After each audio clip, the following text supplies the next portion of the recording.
are going to get through. And if you spend some time on target bans, you can try and swing 2 of those back to red side. Yeah, it does feel like so many of the bans, and this is a pretty good example as we start off Champs League for game number 2. There are just champions that you have to take away because of the overall power, and we're kind of seeing 4 of those there. Echo is an adaptation for P1. They'll take Swain and Nidalee off the board as well.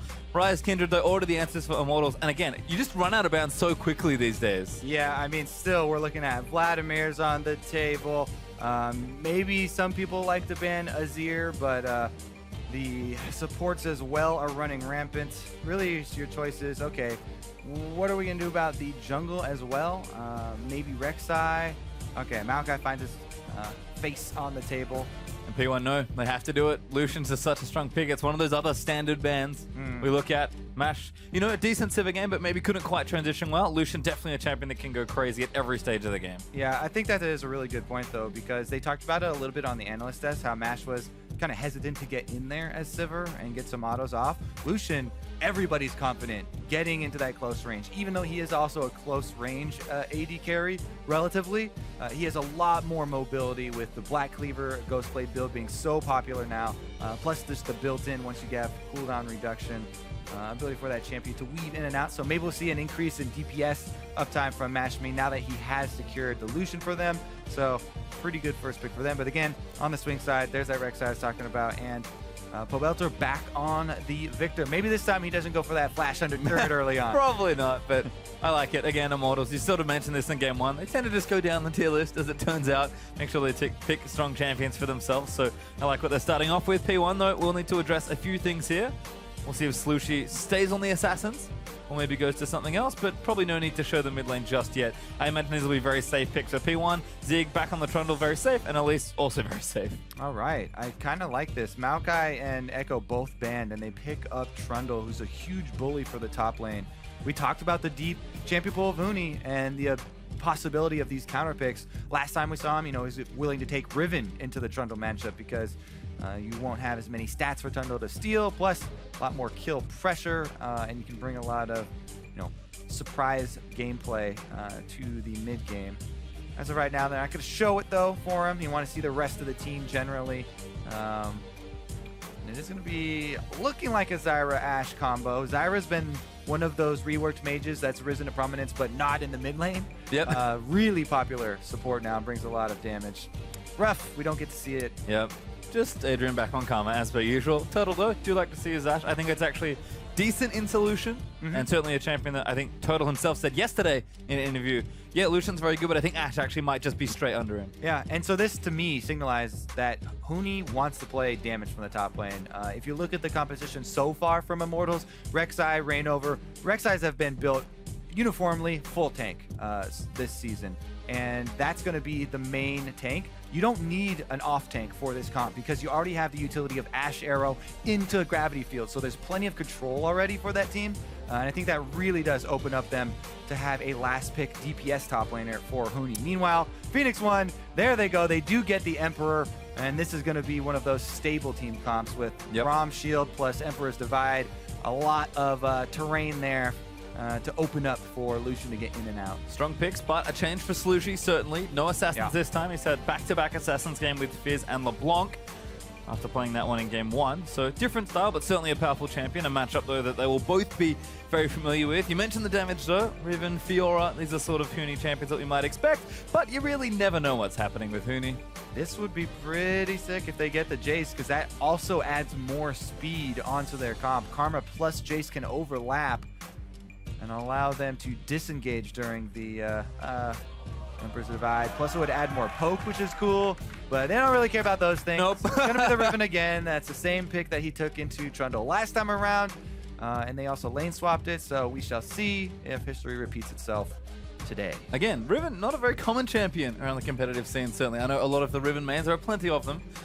Complain actually Riven's kind of in a weird spot right now. Yeah, the champion itself got a lot of nerfs, plus with the rise of tanks, they just kind of overwhelmed her. It has been getting better for Riven players, and Riven mains very happy to see the buffs to Black Cleaver. Very significant buffs to that item, which does help combat a lot of the tank champions.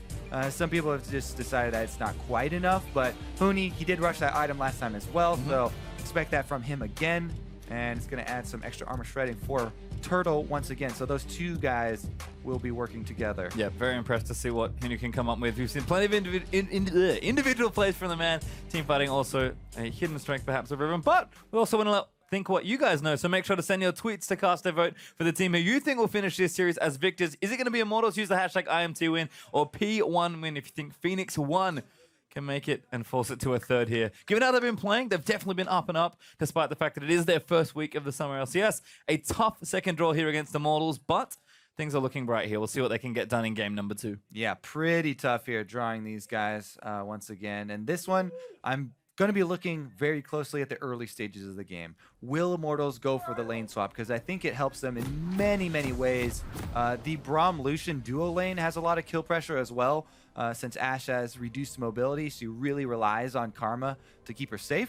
And if especially you have an Elise visit early, level 3 Elise full kit can really capitalize on a lane like Braum Lucian that already has its own kill pressure. And plus they obviously want the 1 versus 1 Trundle to try and beat up on him. Well, right now everyone's just fanning out, so we'll see if we get another blind swap and invert those lanes once again. Gate and Adrian, actually a very similar meeting to game 1, but Adrian will claim control of the brush. And Gate's going to put a ward in and push him out. Up. Money. We did it. 8 gold. Game's over. Huni actually getting creative there with Zig. Doing some early damage. Has got the Q skilled up already, but Zig, he's not worried at all. Oh, Huni! Not enough. No, you couldn't get another reset. Yeah, I know it's not possible. It does a lot of damage to get Qs and, you know, cancel your autos, but it doesn't reset your autos. So not quite quick enough. There's no real way to take that one down. Chop it up, though.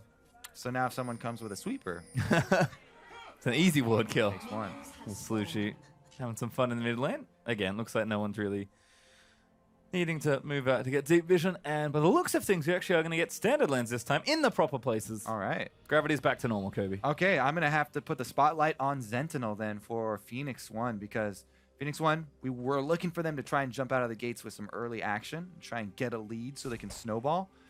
And he's on Elise. He's got one of the champions that has very high early gank potential. He's got lanes that he can work with to capitalize on that. As of right now, it looks like he's going to end his route bottom, but you can go for just the blue quadrant clear on Elise, get an early level 3 and gank even before 3 minutes, just before. Top laners oftentimes really don't expect that. If you throw off your times like that, she heads immediately up there. But for that to happen, it would require early trading by the top laners, and that's not happening yet. No, they're staying very safe. Ooh, Gate missing that Q hurts a little as Turtle already level 2. Mash also 2 as well, though, so by the looks of things, they're just hanging out and getting their farm. Once again, Adrian on Turtle, kind of a long-range poke-style lane here in the bottom 2v2. Just pretty much don't want to get all in. That's the plan. Yeah, and Gate is feeling it. The poke does land. Turtle and Adrian assert their dominance over this lane. Gate's going to have to heal up away from the minions. And it's actually ReignOver who does the fast 3 camp on their top quadrant here. And he's going to be the one making a visit to the top lane, even without the early trading. Riven's actually very good at setting up ganks. He's going to come from behind this turret. This is one of the things you can do on ReignOver, or on Rek'Sai. Tunnel past the turret and come from behind the laner. Here we go. Yep, Zig though, sniffed it out, but a flash ult is going to move in there. Stun for Huni's good as well, but the damage isn't quite there. That will force the flash out of Trundle though. 2 flashes for 1 though. That's actually not bad for Phoenix1 and Zig to try and punish that. Let's see if they can get anything done. Elise is on the bottom side. You know, you've seen the Rek'Sai pop up, so he moves into the jungle. He's going to steal away at least the blue, I think. Oh, he actually gets found out there. Immortals know that that is the common answer as soon as you see the enemy jungler up top. And Adrian protects ReignOver's jungle there. Very good team play. Zentinel though will get the Scuttle Crab for his trouble, so not a complete loss, but not going to get the blue buff he so desperately wanted. ReignOver actually going to steal the Gromp away, so it does actually take some of the jungle out from under P1's jungler. Zentinel though on the red buff should be okay there, and looks like ReignOver's leaving to go back to his own side of the jungle now. Yeah, plus this signals for Immortals, you know, Huni's got a teleport advantage because that flash being burned by both jungler and top laner did earn them a recall as well. So Zig's going to be sitting up there just farming for now. And the map is open for Huni to try and make a play on if they get a little bit of a deep ward, or if one of the bottom lane duos start trading heavily. I think it might sync up nicely with the level 6. It's on the way for WildTurtle, but Turtle actually keeping back up in CS. Was pushed back a little with Adrian's visit back to their own blue buff, but as you can see, popping back into the bottom lane. Everything's A-okay. Turtle, again, just playing safe. No need to get up and aggressive, because Mash, when he finds the opportunity, will do as much damage as possible. And Braum's missing.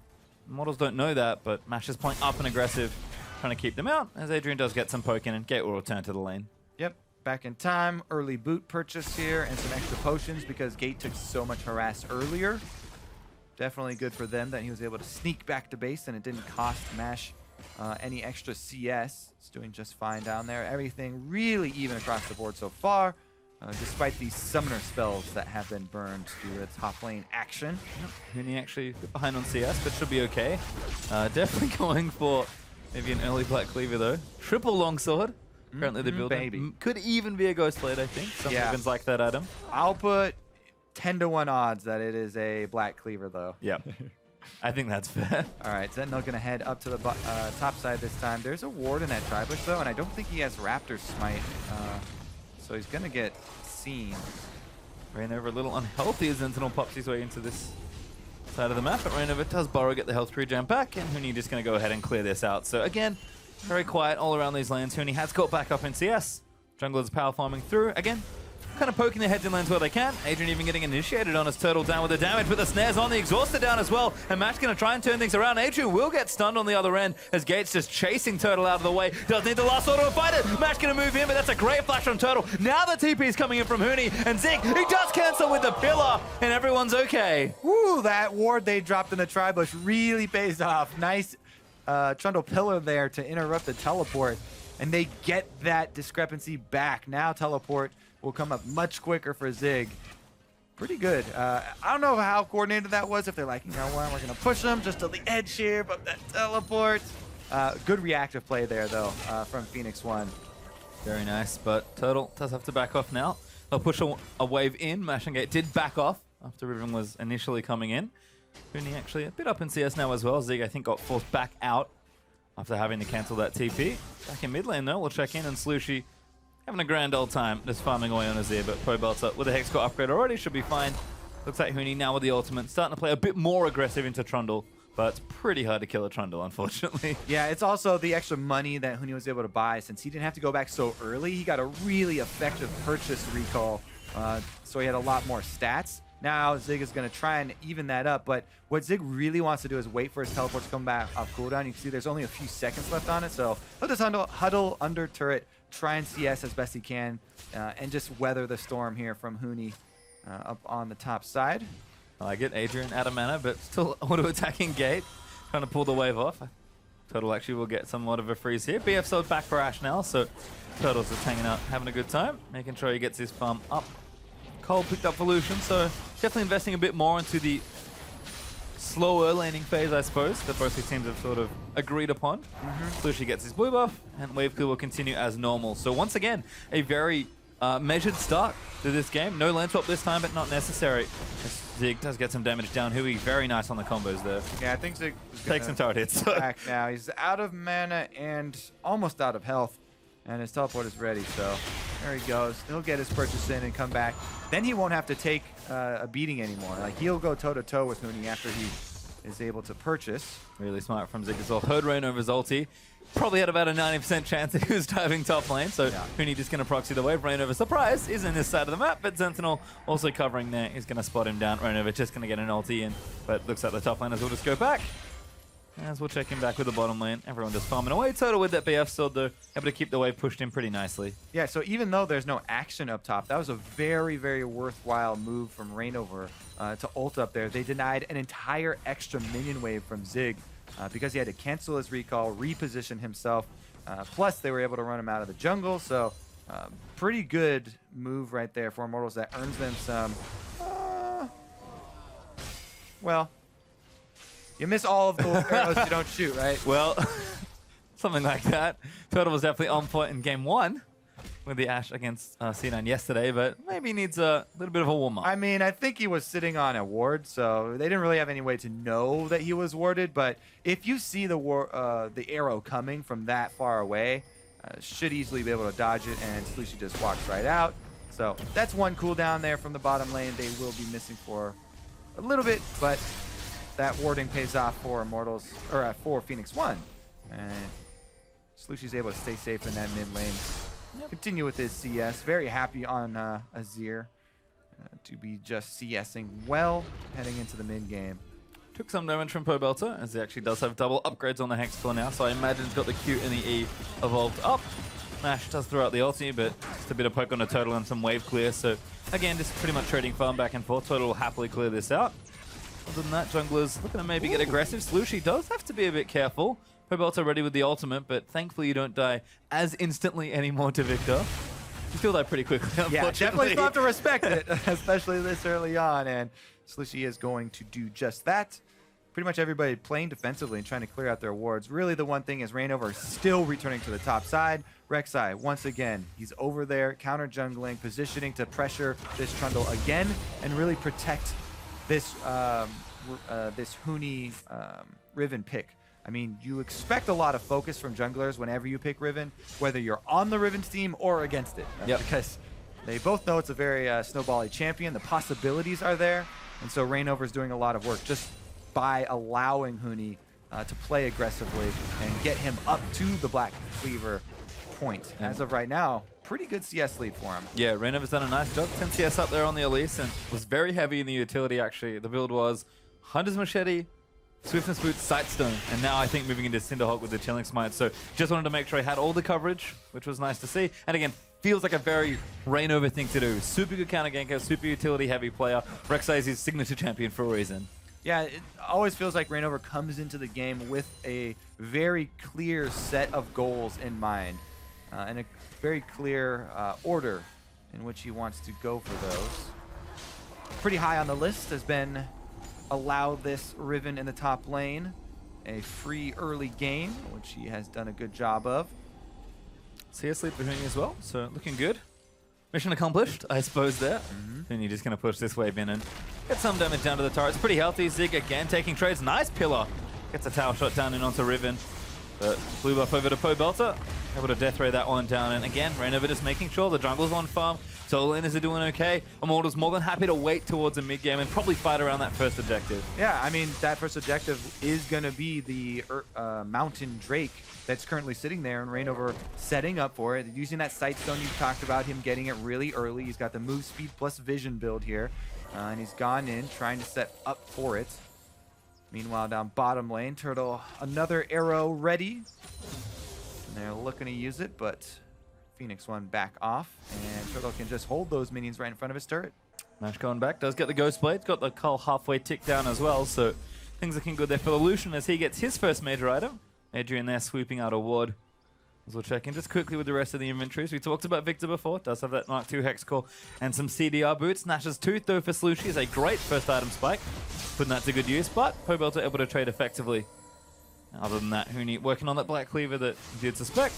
And looks like Zig is going for possibly, probably Titanic Hydra. As his Hydra of choice this time around needs to be a bit tankier with all the burst damage that can come out of the Riven. Yep, definitely that Titanic. Already got the Jarm's Fist stacking up. And he's not going to be going with the squishier build. Looks like ReignOver going to find a pink.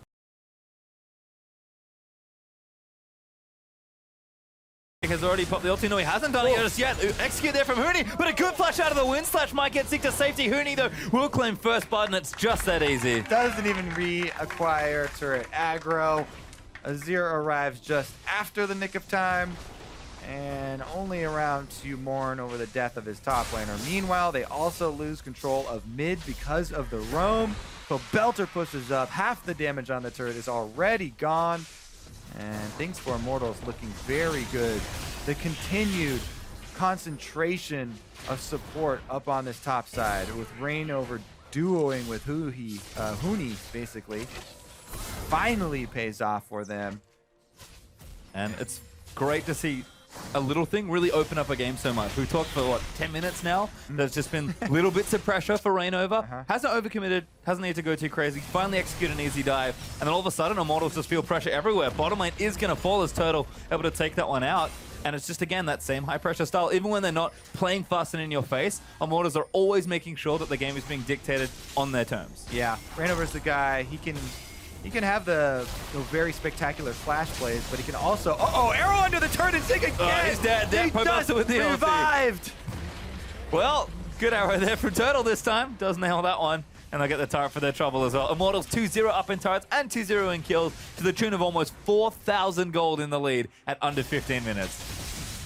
Not some numbers that Phoenix1 wanted to hear. And there goes the Mountain Drake as well for them. But yeah, ReignOver, he's the guy. He can also have flashy plays, but he can be the one to just destroy you with 1,000 cuts as well. Continued repeat performances up there, and man, total easy roam in. This arrow right on target. Trundle has no dashes, no flash. Pretty calm and serene early game here from Immortals. Whoop, hello. Next to the turret, so easy knock-up chain there. And just Phoenix1 are in full reactive mode at the moment. Now they're trying to answer back mid, but not too many minions to work with, so Immortals should be okay waiting on the next one as Pobelter buys some time to get a recall in. He's out of mana, so his wave clearing watch is over. Yep. Essence Reaver done for Turtle though, so he's now able to take that particular watch, at least for now, as Pobelter finishes the perfect hack score, gets himself a needlessly large rod as well. So amping up certainly. We've also got a tier map for Huni in that top lane with the completed Black Cleaver now. So Zig, especially still finishing that Titanic Hydra, is going to struggle, particularly if Huni gets the Rift-Terror buff again. Okay, so this is Black Cleaver plus Tiamat already finished for Riven. Hugest power spike because you can get all of your animation cancels, plus you have the early Black Cleaver for shredding, as well as movement speed on top of it. And now with the 5% damage reduction, pretty good Rebel, but there's nowhere to jump to, so it's just going to delay the inevitable. Yep, execute there from Huni off the wind slash is all they need. Turtle, another great arrow despite the repel. All right, so Huni's ready. Turtle's firing on all cylinders with the Ashe. He's even got cooldown reduction early since he's got that Essence Reaver, and Immortals. This game so much cleaner. They don't even let Phoenix1 in the door this game. All outer turrets still standing for them. No kills and no dragons as well, so this could be a perfect game. Could be. Slooshi in trouble. Viktor ulti taking most of his health, but he is able to surf away from the problem. Zig getting aggressive here with Gate. It's a 2v2 on the top lane, but Adrian, too speedy, gets himself out of the way. And so Blue Buff going to go over to Pobelter as well. Again, Immortals just cool, calm, and collected. I was going to forgive you for thinking that, hey, this is a different game, because of all the action we had in the first one, but this is just Immortals playing such clean League of Legends, and Huni, he has an unbelievable amount of pressure in that bottom side. CDR boot's done, pickaxe now done as well. The split pushing will not stop for a long while. Zig is very far behind.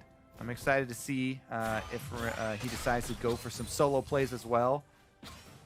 Extra burst damage from the Rift-Terror buff might be enough for him, because Trundle still hasn't completed Titanic Hydra. He does have the Ninja Dabi boots, though, which is going to help him a lot trying to survive. You can see here already, though, Huni goes in, one auto for the harass, and he's going to whittle him down. Ooh, arrow barely missing on the match, but Gate's actually stunned up there by the Karma. Zentinel also in there, but Gate just a little too squishy. That's a flash out from both ReignOver and Gate. They also get themselves to safety. The pillar, Huni's worst enemy, Zig able to keep it arm's length for now. Ooh, does deny the minion, but yeah, the flashes to safety up on the top side. Immortals don't really have to pressure anything or rush this. Just wait a little while for Huni to get his advantage on the bottom side. Just wait out the ultimate here for him, and he should be able to re-engage up on the top side, trying to pressure and keep up the multi-lane push here from Immortals. Well, that's the biggest issue, certainly. Huni now ready with the ulti. Trundle's just defenseless, honestly, without his ultimate in this 1v1. And Huni's pressure, like we said, it's just never stopping. He's actually a level up as well, so things going from bad to worse here. Yeah, Huni might have to be a little bit careful because his ward coverage is sparse, but he's going to go aggressive because ReignOver is there, the human ward coming in and protecting Huni's aggressive moves. Dive attempts. Does go awry there, but ReignOver just happy to check in. They might be able to get good damage to the turret. Yeah.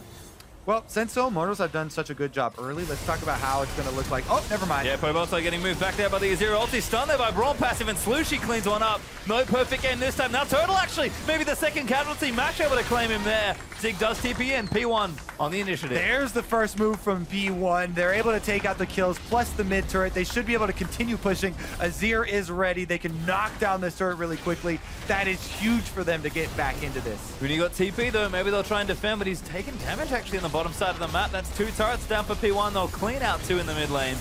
We'll have to get away to safety. But I think Huni's just looking for a trade at this point. Big moves mid. ReignOver's kind of trying to keep track of everyone though and delay some recalls here in the jungle. He buys time for Huni to take the turret, so it's not a 2-turret advantage as far as that play is concerned, and Immortals still get a little bit on the exit.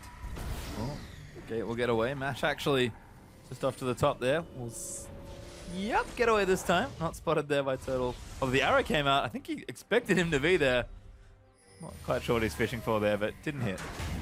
ReignOver's still on the chase though. No blue buff here. Immortal's gonna regroup. They'll probably just set up for the next dragon, honestly. After the hiccups that they just had in mid lane. That will definitely embolden Phoenix1 though. See if they can actually move in and at least clear their red quadrant of wards. Pobelter so far up, gets collapsed on from all sides and has no chance. Turtle also going to go down right after as he was trying to add some cover fire there for Pobelter, but there was no chance for him escaping. And as we know, a little bit of gold back in the pockets of Phoenix1. Yep, where it counts too, actually, on the carries. Slooshi able to pick up the first one, and then Mash, with the build sort of now ready to hit its first stride here. In fact, both of the carries, relatively aggressive builds, I'll call it. Going for kind of efficient damage as ReignOver trying to steal this red straight in their faces. We'll get it, I think, but can he get out of it is maybe the other question. Black Cleaver doing a lot of work here onto the tanky ReignOver. Damage is there from the Calling Dragon, maybe contributes as well. They get the red, but that might cost them Dragon because his ultimate is down, so there's no ulti from Rek'Sai to get back out on the field. Lucky for them, split push effectiveness here. The Rift Herald buffed up Huni takes another turret on Riven. And that's going to be pretty much everything. He can get cocooned. 1v2 perhaps, 1v3. Slooshi in here as well. Good flash. Gets out from under the Azir ulti. He's out from that Winter's Bite. Very smooth from Huni. Yeah, pretty important dodge right there, but that is going to be the next objective because try and collapse everyone on that Riven. That's going to open up this Drake. Mountain number 2. We've had so many mountains in this series. It's almost ridiculous. That's just going to accelerate Immortals' process for closing the game, though. Helps out a lot when you get alone time with turrets. You know, Huni's been split pushing. Plus, the threat of the Baron bait's really, really devastating when you've got 2 Mountain Drakes already stacked up and map control. Huni is so cheeky. He's actually just keeping around. He has a really interesting flank here. P1 are pulling the trigger on Baron. A little bit desperate here. Huni is available. Everyone else from Immortals is converging as well. Slooshi. Oh, they lock him down. Baron stops autoing. The rest of P1 are there, and they've actually found the Riven. Huni gonna get stunned up there as Gate follows in the ulti after the concussive blows. Now gonna move back in, but Mash, an easy one there for him. Pobelter shoving out mid lane. I guess P1 are off Baron. Yeah, important pickup right there. They get a man off the field, and 5 versus 4 means they actually get to go back and farm their own jungle for once. Once again, though, every single time there's a play, you know, Immortals setting up, they take an extra objective. All outer turrets gone now, and secondary turrets. Slooshi getting a little bit back for the Phoenix team, but it might cost him. Is he safe under his sun turret? I guess we'll find out. ReignOver gets pushed back in, but Turtle's there with a bit of damage. ReignOver happy to tank for as long as he can, but the damage is maybe enough from Slooshi. Turtle lives this time, but that was awfully close. Definitely a nail biter there. They do get the kill, though, and that might mean the Baron. Immortals looking in for it. Turtle, not sure how much lifesteal he has, but probably going to be kept healthy enough. Baron is the target though for Immortals, 5v4. To see if P1 can challenge here. They cannot. Not going to be there. Ulti, looking for someone, doesn't find it with the arrow, but Huni with a flank. Maybe looking to get involved. Activates teammate, why not? Now pops the ulti in onto Gate, damage is there.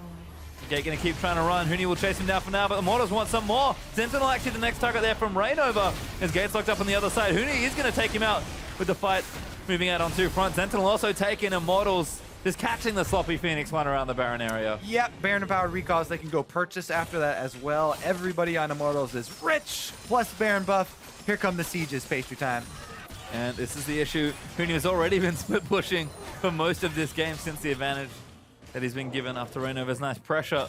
Not going to stop. 6 turrets currently for Immortals. Just those inhibitor ones to try and break. And of course, the Nexus ones after that. We'll see what damage they can get done here. Already 3,000 gold up on the Baron power play. Immortals could do real damage here. Yeah, Huni's with all the purple buffs as well. He's got Baron as well as Glimpse of the Void. Still hanging on from the Rift Herald. And they begin to close the loop. Bottom is going to be the other lane that they pressure probably, while they remain 4 mid. Well, right now ReignOver does go back, buy himself some items. Now going to use the ulti to come back in. Zentinel a little too far forward. Going to miss the cocoon though, as ReignOver's very speedy. Home guards his way back down towards the bottom side. No TP for Huni means he probably can't split up. Yeah. But they'll pressure anyway as 5. It is also kind of hard, I guess, for Immortals to dive this, since there's Azir wall plus Braum shield.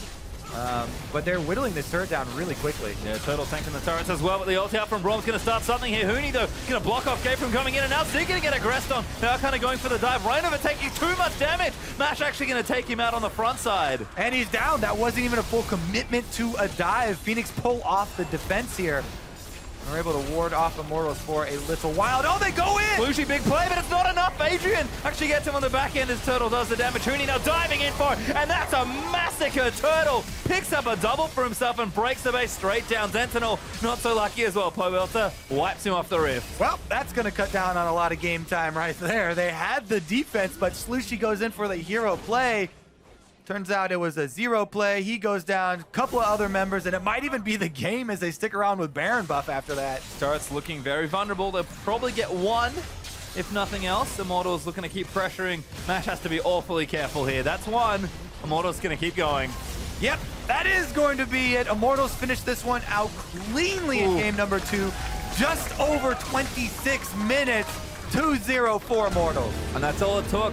One little mistake there from Slooshi. I love the spirit of the play, getting in, go aggressive. You already got a kill. It's the perfect time to try and make a play, get yourself back into the game. But Immortals, a few mistakes here and there, but a very clean game, playing pretty much how they left off after the end of spring. Control all the way through this game. Clear game plan from ReignOver.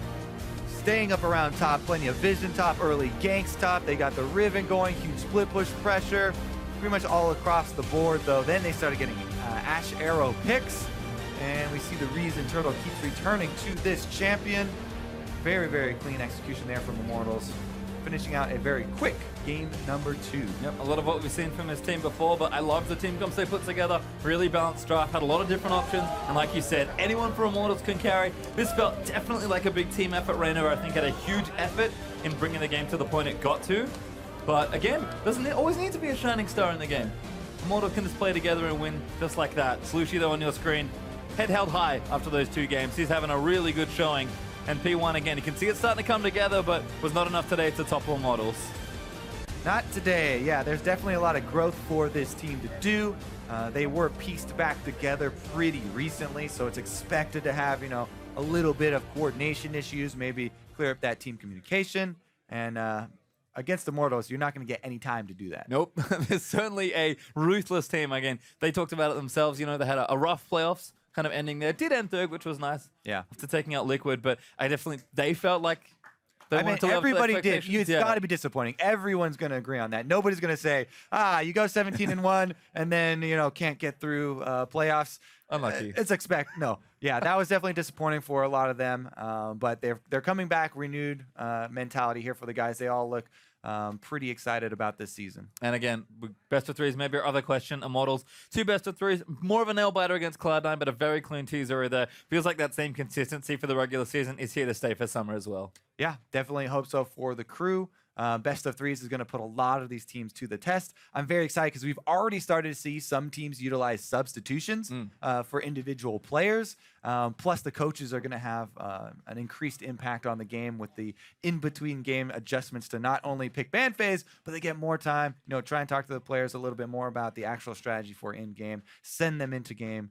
with that plan. Unfortunately, Immortals, do they have any notable subs? I'm trying to think off the top of my head. This team seems so good. I don't think they'll be doing that, but it is good that, yeah, coaches and stuff, adjustments certainly matters there. Other than that, though, we're almost ready for an interview. Just letting you guys know, we'll have WildTurtle on stage in just a second. Final thoughts on the series, Kobe, before we wrap this one up.